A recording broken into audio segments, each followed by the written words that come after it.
Hello दोस्तों, आपका फिर से स्वागत है बिजअप में। रिसेंटली लिंक्डइन पे मैंने एक पोस्ट देखी जो हॉनेस्टली बहुत इंटरेस्टिंग थी।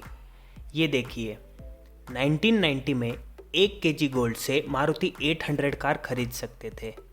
फिर 2000 में 1 केजी गोल्ड से एस्टीम कार। फिर 2005 में 1 केजी गोल्ड से इनोवा कार खरीद सकते थे। फिर 2010 में वही 1 केजी गोल्ड से अब फॉर्च्यूनर कार। और लास्ट ईयर की बात करें, जब गोल्ड की 10 ग्राम की प्राइस अराउंड 40,000 थी, तब 1 केजी गोल्ड से हम एंट्री लेवल BMW, ऑडी या मर्सिडीज कार खरीद सकते थे। और इंटरेस्टिंग इंसाइट ये रहा कि 2030 तक 1 केजी गोल्ड से जेट प्लेन ही खरीद ले।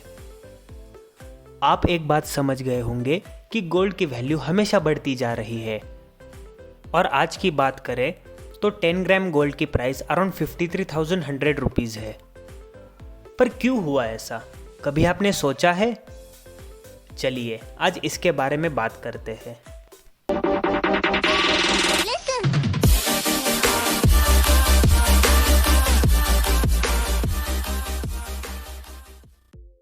आप सबको पता है कि गोल्ड को बहुत सेफ एसेट माना जाता है। कभी सोचा है आपने क्यों? जब से मनी इन्वेंट हुआ है तब से गोल्ड एक प्रॉमिसिंग कैंडिडेट रहा है। गोल्ड के साथ साथ सिल्वर को भी सेफ एसेट माना जाता है। इसके लिए आपको थोड़ी हिस्ट्री जाननी पड़ेगी। जब यूएस एक इंडिपेंडेंट नेशन हुआ, तब उन्होंने जो मनी क्रिएट किया उसे गोल्ड स्टैंडर्ड्स के आधार पे क्रिएट किया था। मतलब $1 is equal to 1 ounce of gold, और 1 आउंस अराउंड 28.35 ग्राम्स होता है। पर क्या आपको पता है, एक्सेस स्पेंडिंग के कारण नोट्स यानी कि डॉलर की सर्कुलेशन बहुत बढ़ गई। और हमें ये बात पता है, गोल्ड एक नेचुरल रिसोर्स है, उसे हम बढ़ा नहीं सकते। सो इसका मतलब ये हुआ कि डॉलर्स मतलब जो करेंसी थी वो ज़्यादा नंबर में प्रिंट होने लगी और गोल्ड उतना ही था। इसका इफ़ेक्ट ये हुआ कि डॉलर की परचेसिंग पावर लो होती गई। इससे आपको एक बात पता चल गई कि गोल्ड की प्राइस राइज नहीं हुई, बल्कि करेंसी की परचेसिंग पावर लो हो गई। और ग्लोबली यही चल रहा है। इसका मतलब है कि डॉलर के प्रिंटिंग को कोई लिमिट नहीं। इससे होता क्या है कि गवर्नमेंट जितना चाहे उतना प्रिंट कर सकती है। हमने पिछले वीडियो में कहा था कि हम इन्फ्लेशन के बारे में बात करेंगे। एक्चुअली ये है मेन रीज़न इन्फ्लेशन का। जितना ज़्यादा करेंसी प्रिंट होगी उतनी प्राइस में राइज दिखेगी। एक्चुअली इन्फ्लेशन का स्मार्ट डेफिनेशन है इंक्रीज इन करेंसी सप्लाई। और जैसा बोला था कि दुनिया भर में यही चल रहा है, तो जो करेंसीज है उसकी कोई वैल्यू नहीं। Indian rupee around 95% foreign currency से बैक्ड है। इसका मतलब इंडियन रुपी की भी कोई वैल्यू नहीं। आप एक डिफरेंस नोटिस कीजिए, मैं इन्हें करेंसी बोल रहा हूँ और ना कि money. Money has store of value, but हमने देखा है कि डॉलर और बाकी करेंसीज अपनी वैल्यू रेगुलर बेसिस पे लूज़ कर रहे हैं। इस ग्राफ को देखिए, ये डेटा 1974 से है, जहां आप देख सकते हो कि कैसे गोल्ड की प्राइस बढ़ रही है। एक्चुअली यहाँ इंडियन रुपी की वैल्यू कम हो रही है।